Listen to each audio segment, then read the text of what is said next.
gusto ko nang umuwi. Bakit? Naiinis ako pag nakikita ko yung si TJ eh. Oh. Feelings ka pa ba? Hindi, no?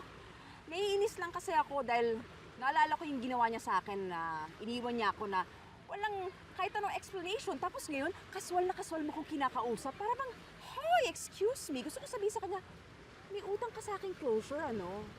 Sis, ang tagal na nun. Still, nakakainis pa rin yung ginawa niya. Nag-promise nga ako sa sarili ko na hindi ko siya titignan kung sakaling magkita kami one day. Eh,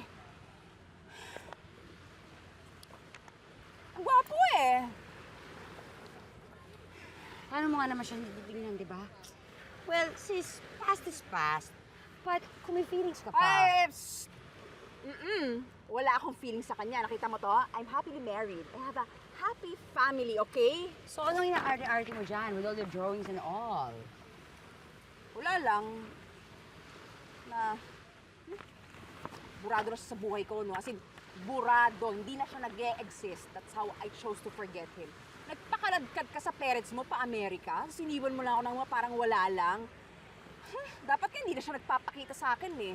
At saka, alam ko naman probinsya nila to eh, kaya lang, sa dinami-daming resorts dito, bakit ito pa? Bakit dito pa na siya yung may-ari? Girl, baka naman talaga sinadya lang na kailangan niyo ng closure. Yun lang. Ako pa talaga?